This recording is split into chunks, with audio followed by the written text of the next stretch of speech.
¿Cómo andan, queridos teólogos, queridas teólogas, teófilos, teófilas, amigos, amigas de Dios?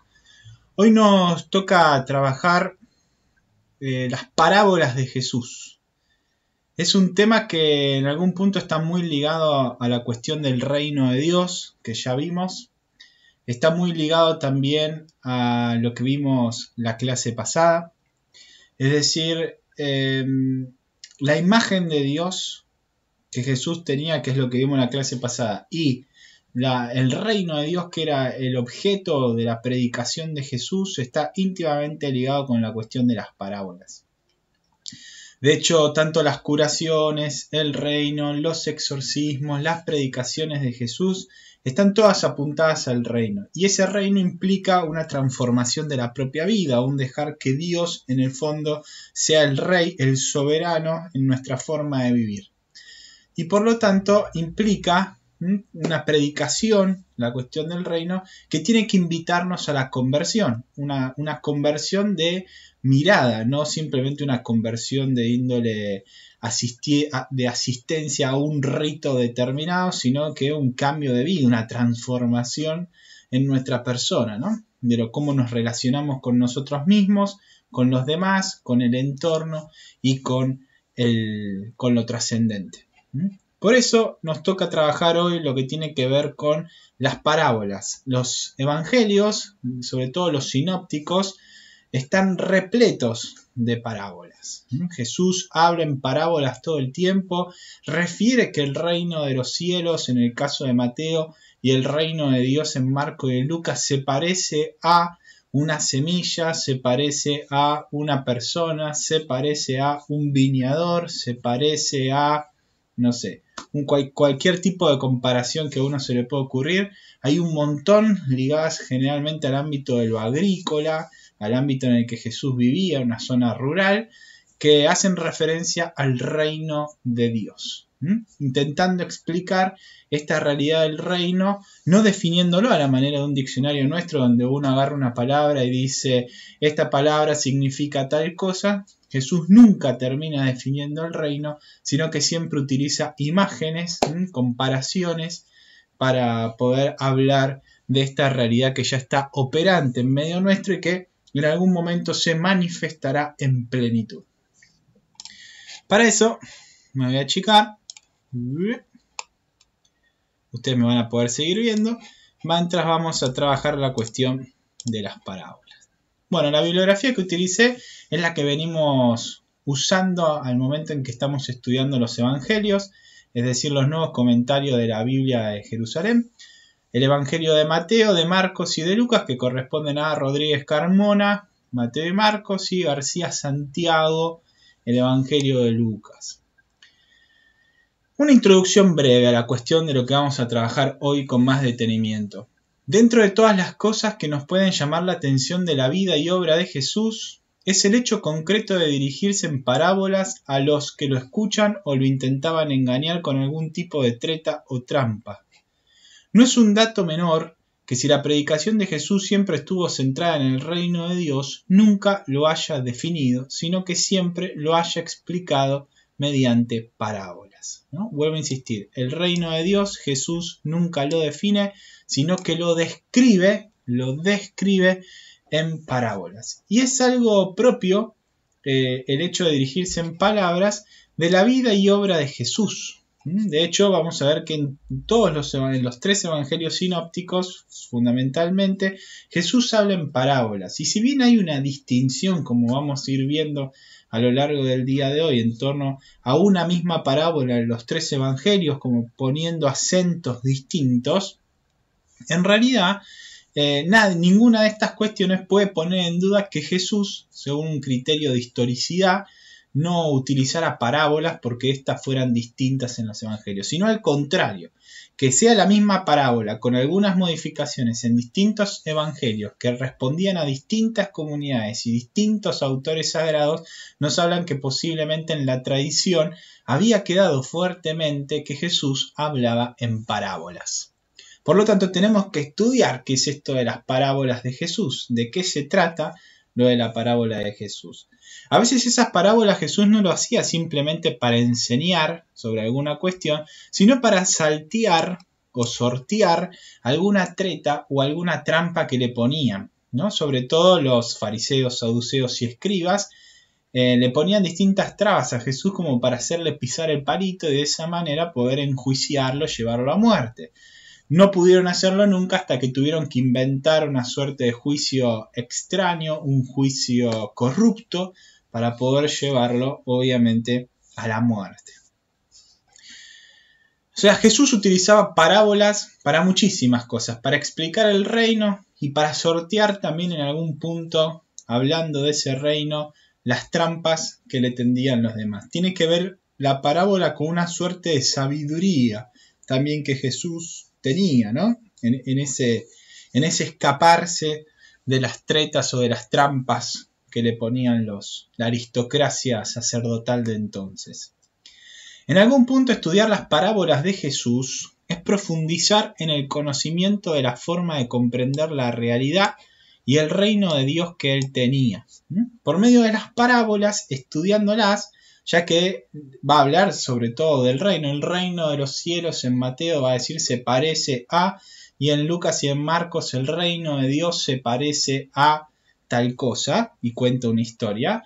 Bueno, en esa historia uno va a poder ver los rasgos de cómo Jesús comprendía la realidad y a su vez también cómo comprendía el reino de Dios. Porque si compara el reino con una semilla que es pequeña y después va a terminar siendo un gran arbusto, es decir, quiere jugar con ese contraste, el reino de Dios es algo que aparentemente ahora parece pequeño, pero va a terminar siendo algo gigantesco, ¿no? Entonces, conociendo la historia por medio de alegorías y de analogías, vamos a poder ir conociendo en realidad lo que Jesús quería decirnos del reino de Dios.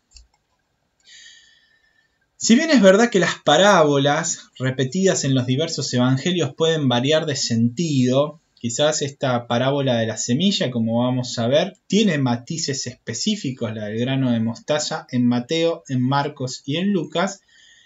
Por más que expresen la misma historia o empleen los mismos elementos en el proceso de analogía que toda parábola en algún punto implica, en general podemos referenciar elementos comunes, formales o estructurales de las parábolas que no solo permitirán entender el sentido particular de esa parábola específica, sino también, como consecuencia de lo anterior, profundizar en el conocimiento de las distintas aristas del reino.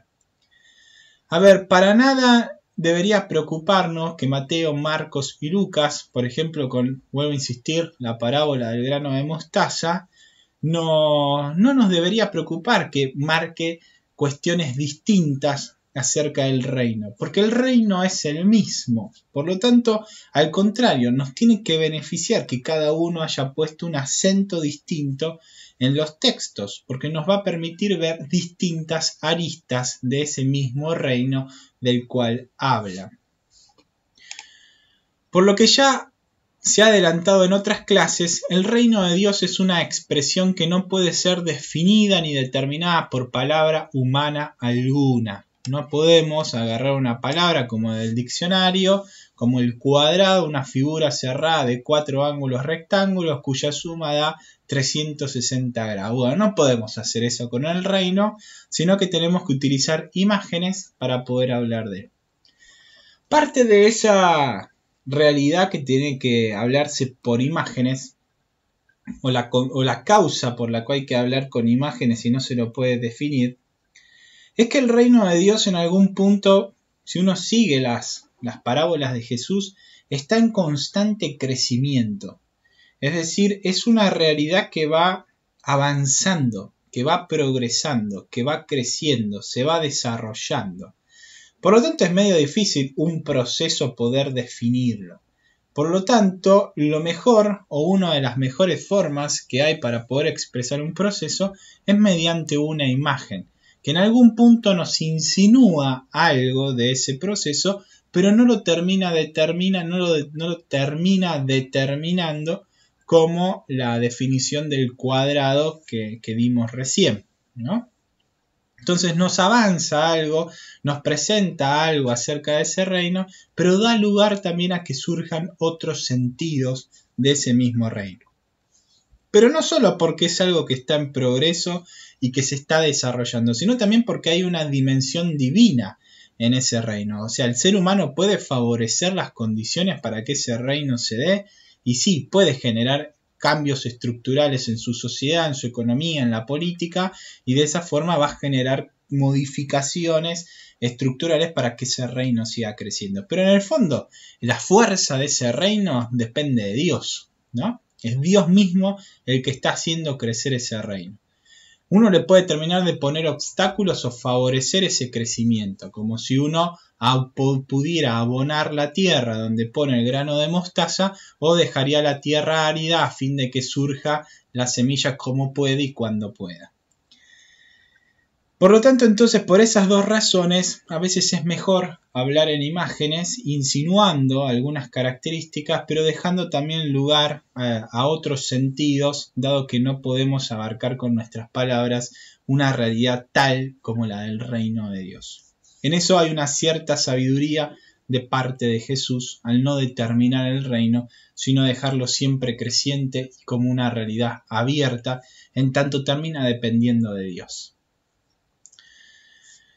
Hemos visto también que el reino de Dios implica una nueva forma de relacionarse o una nueva forma relacional entre los seres humanos y Dios y entre los seres humanos entre sí.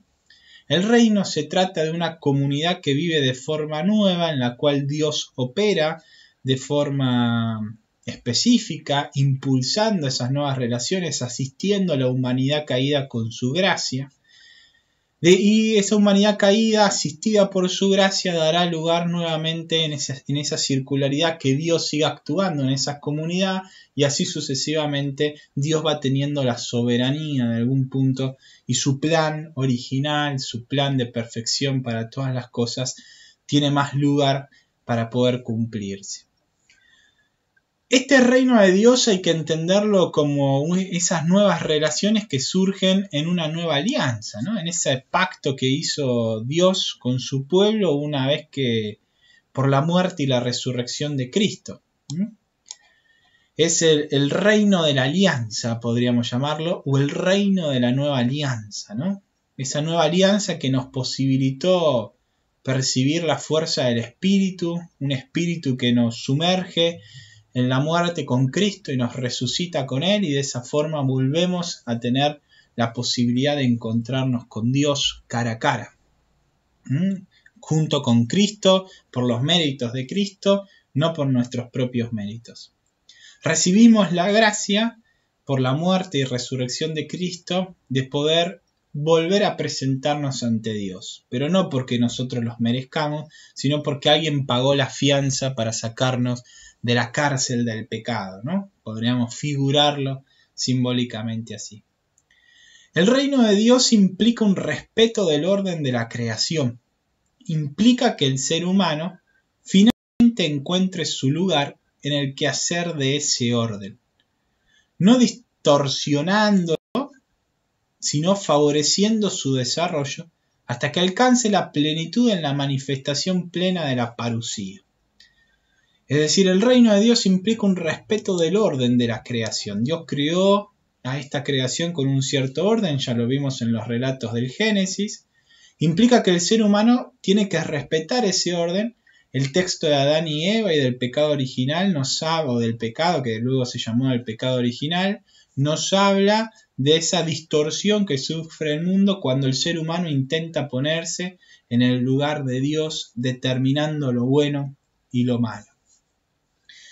Ese reino de Dios es una vuelta al proyecto original, pero una vuelta al proyecto original incluso hasta uno podría decir quizás hasta mejor, porque uno cuenta con la asistencia de la gracia para poder vivir.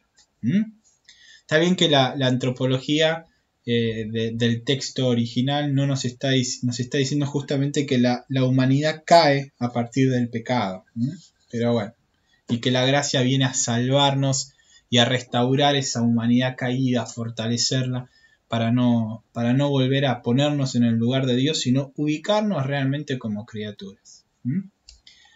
Si el reino de Dios implica una nueva forma de relacionarnos con Dios y con los demás, asistidos por la gracia del Espíritu, insisto, una de las novedades que nos ganó Cristo con su muerte y su resurrección, la parábola o las parábolas del reino no pueden menos que hablarnos de esa nueva forma de vida que se espera que los miembros del pueblo de Dios vivan. Es decir, si la parábola se trata del reino de Dios y si el reino de Dios se trata de relaciones nuevas, las parábolas en el fondo nos tienen que hablar de esas relaciones nuevas, de esa nueva forma de relacionarnos con Dios y con los demás. A priori, adelanto que las parábolas, que en hebreo es mashal, son proverbios que a través de una imagen, intentan ilustrar una situación o un modo de vida particular, que claramente se presenta como ejemplar con el objetivo de mover la voluntad práctica del oyente. Podríamos resumirlo en otras palabras más sencillas. Es una historia que se cuenta donde hay una clave de interpretación de esa historia, donde va a haber una comparación en algún punto para hacer a la luz de esa historia que intenta mover nuestra voluntad a obrar de una forma determinada.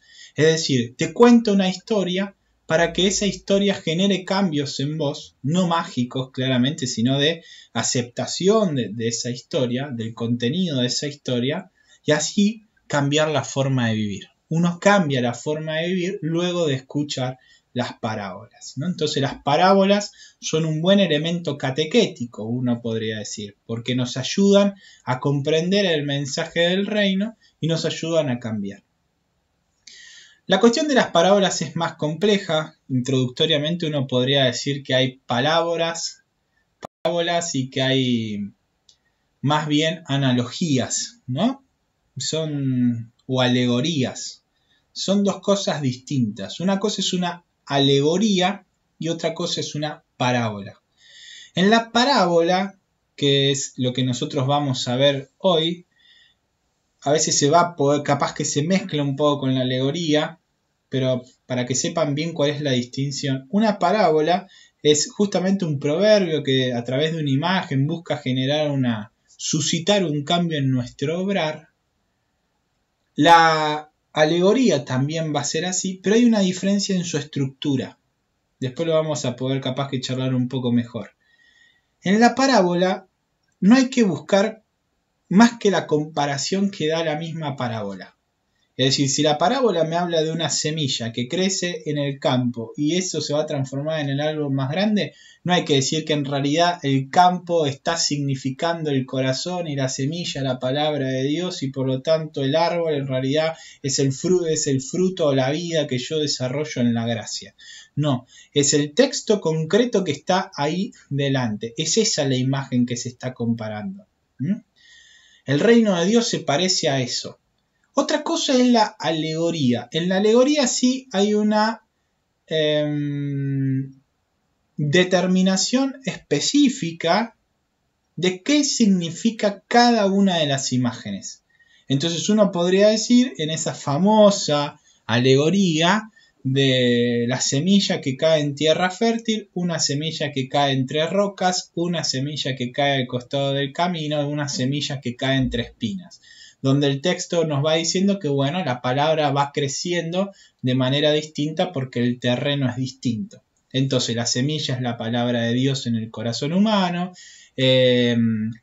los que se comen la semilla es el diablo y los demonios, las rocas son no lo recuerdo con exactitud, pero son las dificultades que uno va teniendo en la vida, y así sucesivamente, ¿no? Las espigas son aquellas dificultades que van de alguna manera dificultando y poniéndole trabas al crecimiento del reino. El sembrador es el propio Dios que va dispensando su palabra, ¿no?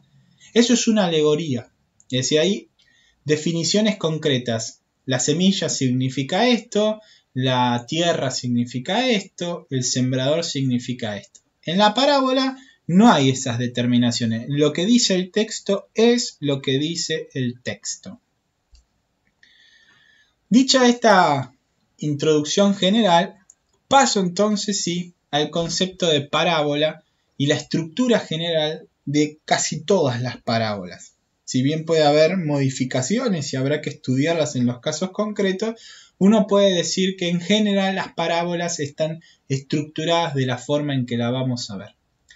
Si bien, como se dijo, no es el mismo sentido que Marcos le atribuye al hecho de que Jesús hablaba en parábolas que el que le atribuye Mateo, nadie podría negar que Jesús hablaba en parábolas acerca del reino de Dios o de los cielos. Tenemos que estudiarlas. De hecho, va a haber una diferencia entre los evangelistas de por qué Jesús hablaba en parábolas. Algunos van a decir que Jesús hablaba en parábolas para que los de afuera del grupo de él no lo pudieran entender por la cerrazón de corazón que tenían. Es decir, como no dándole perlas a los cerdos para que los cerdos las ensucien, ¿no? Una cosa así, jugando con una de las frases bíblicas. No malgastando las palabras y el tesoro que uno tiene dándoselo a alguien que lo va a despreciar. Ese es un poco el sentido de por qué Marcos dice que Jesús hablaba en parábolas. Mateo va a decir que Jesús hablaba en parábolas para que se cumplieran las escrituras. Es decir, cada uno le atribuye a Jesús que hablaba en parábolas por cosas distintas. Lo llamativo, vuelvo a insistir, Marcos, Mateo y Lucas terminan diciendo que Jesús hablaba en parábolas. Por lo tanto, es raro, vuelvo a insistir, que hagiógrafos, escritores sagrados de comunidades distintas dijeran lo mismo, que Jesús hablaba en parábola, más allá de para qué lo hacía, lo que nos indica que en algún punto sí realmente el Jesús de la historia tiene que haber hablado y utilizado las parábolas. ¿Qué es una parábola?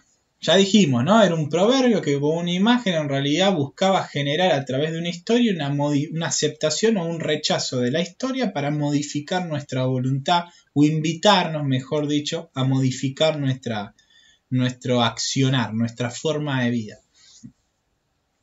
No tiene tanto una cuestión teórica, sino una cuestión práctica o teórico-práctica. Está en el nivel de lo teórico-práctico. Hay que entenderla, pero para modificar nuestro accionar. No es entenderla por entenderla a la manera de un puzzle o cosas complejas a fin de que solo una suerte de iniciados pudieran conocer los secretos del reino. La parábola puede comprenderse como un género literario que recurre al instrumento de la comparación desarrollada, que en su forma más pura solo tiene un término de comparación. Además, se puede decir que la estructura de este género literario se fundamenta en la práctica parabólica de la actividad rabínica de entonces. Es decir, Jesús no inventó nada. Jesús utilizaba las formas de comunicación del misterio de Dios y del proyecto de Dios de la misma forma que lo hacían los judíos de entonces. Los rabinos de entonces contaban parábolas y las siguen contando hoy en día. Incluso hasta agarran textos bíblicos y de alguna manera los modifican, pero para dar un mensaje, guardando obviamente el sentido original. Obviamente que no están puestos en la Biblia, son como reflexiones a partir de textos bíblicos, ¿no? Jesús era un judío, los sumos sacerdotes eran judíos, los 12 más cercanos a Jesús eran judíos, los discípulos eran judíos y por lo tanto no debe sonarnos extraño a nuestros oídos que Jesús hablara y predicara como un judío. Si los judíos hablaban en parábolas, Jesús posiblemente haya hablado en parábolas. Sería muy raro que Jesús no lo hubiera hecho y habría que estudiar por qué. De hecho, ya se ha dejado suficiente constancia de que Jesús era conocido por su predicación. Sobre todo en el Evangelio de Marcos y Lucas, ya hemos visto que sobre todo en Marcos se referenciaba quién es este que habla con tanta autoridad, habla con una autoridad pero no como lo hacen los escribas. Es decir, con una autoridad de vida. Palabra y vida en Jesús estaban unidos, ¿no? No era un hipócrita Jesús. Mientras que en Lucas todo el tiempo se decía que cuando Jesús hablaba, Jesús hacía una sanación, la gente se enfebrecía, ¿no? Como que se generaban olas de alabanza y de alegría en el Evangelio porque el reino estaba operando en medio del pueblo. A saber, toda parábola en general cuenta con estos tres elementos que a continuación vamos a trabajar. En principio va a contar con una introducción. Toda parábola va a empezar con una introducción que en el fondo va a decir qué se va a comparar. El reino de los cielos se parece a, ¿no? Entonces te está diciendo qué se va a comparar. El reino con algo, con una semilla, con una persona que busca perlas en el agua, no sé, con una viña, con distintas cosas, con un viñador, con distintas cosas.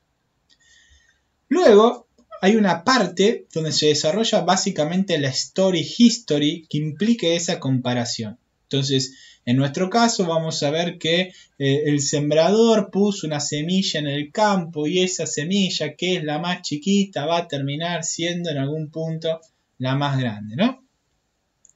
¿Por qué pongo story y history? Porque se cuenta una historia.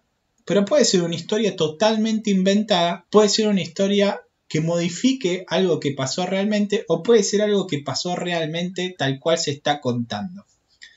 Pero se desarrolla en el fondo esa comparación que se quería realizar. Y la conclusión es una conclusión que va por su explicación y cómo está escrita, va a tender a invitar a la persona a modificar su acción. Si la parábola nos estaba diciendo, che, conviene que hagas esto, entonces la invitación es a hacerlo. Si la parábola te invita a no hacerlo, obviamente que la invitación es a no cumplir ese procedimiento o esa práctica que prohíbe, o mejor dicho, invita a no seguir la parábola. Se debe comprender que si la parábola busca un cambio en la actitud de vida de una persona, no puede más que ser positiva. Es decir, tienen que proponer un acto, ya sea seguí haciéndolo o no lo hagas. E intenta ayudar a comprender por qué no o por qué sí hay que hacer ese acto. Puede ser que a veces presente cierto sentido enigmático, pero esto parece no querer dificultar su entendimiento, como si fuera simplemente un conocimiento de estilo gnóstico esotérico, reservado solo para algunos iluminados, sino más bien como un medio literario para generar la reflexión, a fin de que en el proceso de reflexión la persona vaya aprendiendo mejor la enseñanza.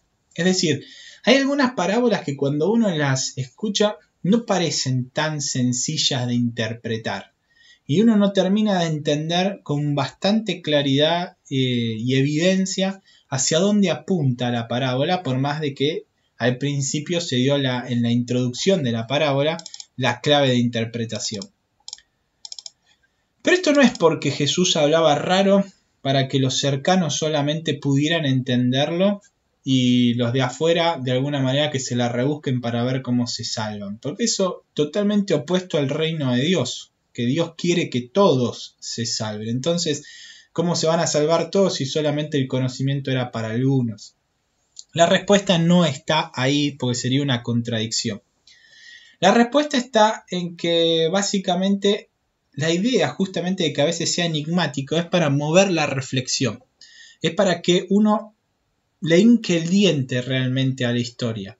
Y profundizando, intentando encontrar el sentido de esa parábola, uno termine masticando el contenido y termine de alguna manera modificando realmente al haber entendido con claridad lo que la parábola decía. Una vez que hayamos hecho ese proceso, sepamos bien por qué hay que obrar de una forma o por qué hay que obrar de otra.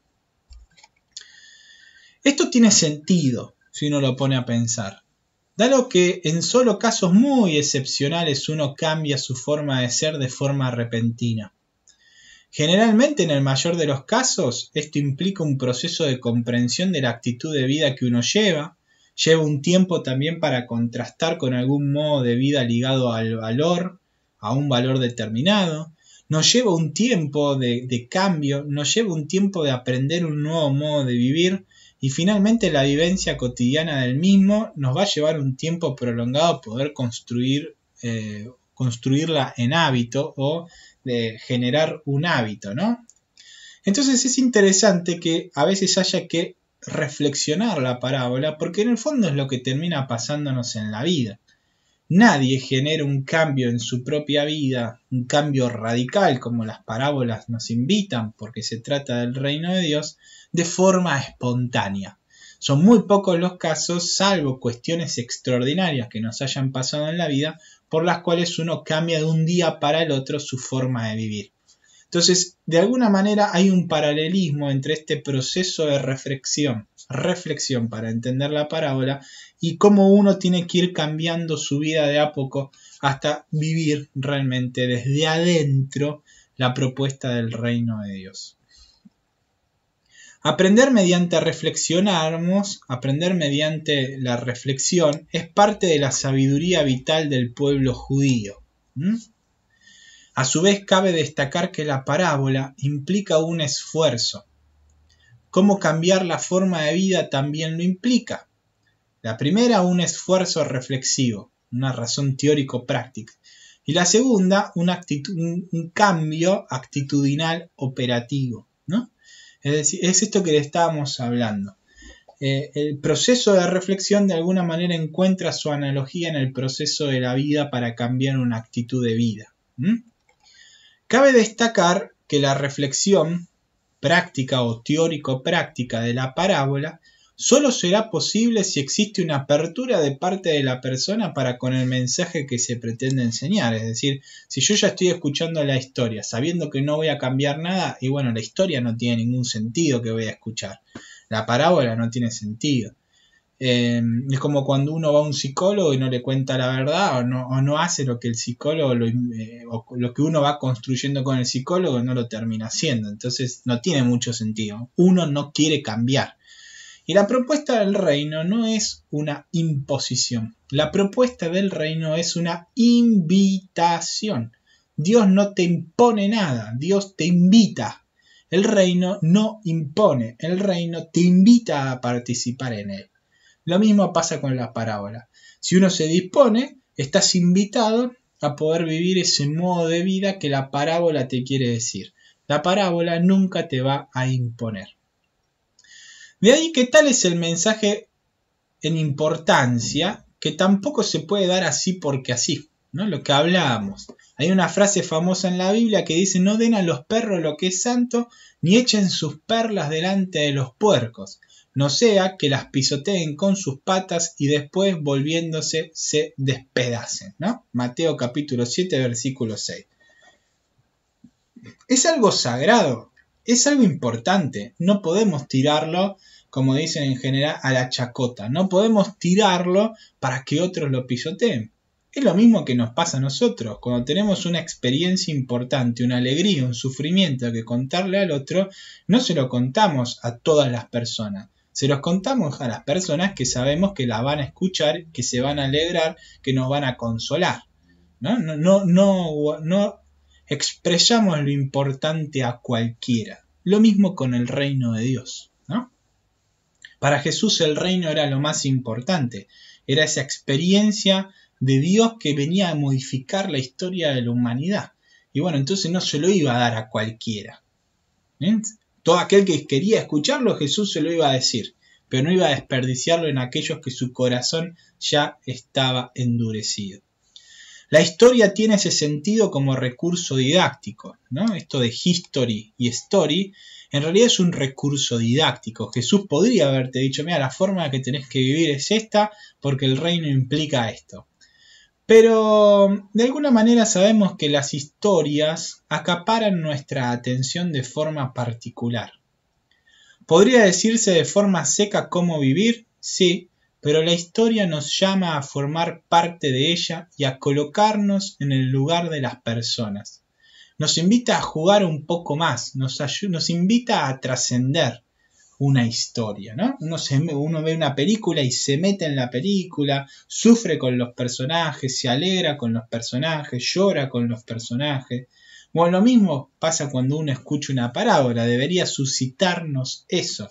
debería invitarnos de alguna manera a ponernos también en el lugar de los personajes. La parábola también encuentra en la historia un vehículo de expresión de la realidad antropológica semita. El ser humano, para el pueblo judío, era una unidad psicosomática. Alma, cuerpo, espíritu son una unidad. No es que por un lado está el alma, por otro lado el cuerpo, por otro lado el espíritu, que están unidos y nada más. Están intrínsecamente unidos. Por lo menos hasta el momento de la muerte, puede decir la Iglesia cristiana, donde el cuerpo y el alma se separan, y el alma se va con Dios, y el cuerpo, en el mejor de los casos, y el cuerpo espera la resurrección del juicio final. Pero quedémonos con la antropología semita, esta antropología interesante psicosomática. Escuchar una historia suele activarnos los 3 ejes antropológicos que marcan el ritmo de nuestra relación con nosotros mismos, con los otros, con el entorno y con lo trascendente. La estructura de las parábolas suscita lo siguiente. La introducción, al expresar una comparación, implica comienzo de una actividad reflexiva, es decir, estamos diciendo que el reino de Dios se parece a una semilla. Empieza a jugar toda una dimensión de reflexión, una reflexión analógica en principio, ¿no? El cuerpo o la historia de la parábola nos despierta el centro de nuestras pasiones y emociones.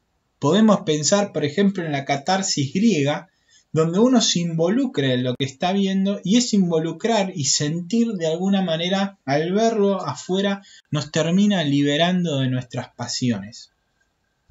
Entonces, el cuerpo de historia tiene que ver también con las pasiones y las emociones mientras se sigue dando una actividad reflexiva analógica, ¿no? Es paralelo el proceso, en conjunto. Y la conclusión busca, como ya dijimos, promover un cambio en el ejercicio de la voluntad. Por lo tanto, las 3 partes de la parábola va a generar que se activen los 3 ejes antropológicos del ser humano. Es decir, lo que el ser humano tiene más por ser humano que por excelencia, podríamos decir, ¿no? Lo que nos hace más humano, la capacidad de razonar, nuestras pasiones y la capacidad de decidir qué hacer en libertad y cómo obrar nuestra vida. De esta forma, una parábola involucra el centro antropológico de la razón teórica, las pasiones y la razón práctica, voluntad, libertad del ser humano, acoger o no el mensaje que le brinda la parábola y de querer o no cambiar la propia vida. Hay una sabiduría mítica en esto. Si bien se presenta primero la clave de interpretación analógica, en la introducción, el reino se parece a, el cuerpo del contenido busca mover el corazón. Es como si dijéramos, primero movamos el corazón, que si lo logramos hacer es más fácil que la persona cambie su forma de vida. Recuerden que la palabra corazón, en hebreo lev, es una suerte de conciencia sintiente. Es decir, no es simplemente el lugar de las pasiones como uno piensa, ¿no? Donde uno siente. Para el hebreo, el corazón era el lugar de la conciencia, una conciencia que no era no era racionalista a la manera moderna, sino que era una conciencia que tenía en cuenta las sensaciones y las pasiones. La conciencia estaba en el pecho, no estaba en la cabeza. La conciencia para el hebreo se encontraba representada en la zona del pecho-corazón biológico y no tanto en la cabeza como nuestros esquemas racionalistas nos muestran. Sensaciones, pensamientos y voluntad eran vistas de forma interconectada, porque así lo decía la antropología unitiva. La parábola puede desvelar la situación del corazón humano, sus pensamientos, su forma de vida, sus sensaciones. Puede de alguna manera, al escuchar esa historia e involucrarnos, nos termina desnudando, ¿no? Y nos termina mostrando a nosotros mismos quién realmente somos. Porque se empiezan a activar los ejes antropológicos. Y entonces uno se empieza a ver reflejado en lo que está pasando en la historia. El hecho de promover una actitud concreta con la historia, con esa story, lleva a que la persona tenga que tomar una decisión. Seguir cerrada el mensaje o aceptar vivirlo. Típico de los dos caminos de la enseñanza judía, el del camino del bien y el camino del mal, donde no hay medias tintas. De alguna manera, uno tiene que tomar dos decisiones frente a la parábola. La primera es aceptar el mensaje o no aceptarlo. Y la segunda, y no nos da ninguna opción, porque no hay cosas, una vez que uno lo entendió, entrañables, secretas, mágicas. Digo, a veces el mensaje es muy claro. El reino se parece a una semilla que sigue creciendo a la noche mientras uno está durmiendo. Entonces lo que uno puede hacer es dejar que ese reino crezca o no dejar que ese reino crezca. No hay mucho más para hacer. O sea, no hay cosas complejas. El camino es el del bien, dejarlo crecer. El camino de sofocarlo o intentar que eso no suceda es el camino del mal. Punto. Y la segunda opción que nos invita y nos mueve a tomar una historia como este tipo de parábolas es la acción de cumplir con lo que la propuesta de esa parábola o no. Es decir, uno puede aceptar y intentar cumplirlo, aceptar, en principio decir que sí y después que termine siendo que no. Así que esta es una pequeña introducción a las parábolas. Lo que vamos a hacer después es trabajar específicamente con una parábola concreta para poder realmente entender qué es esto de las parábolas del reino o del reino de Dios o del reino de los cielos. Nos vemos en el próximo video.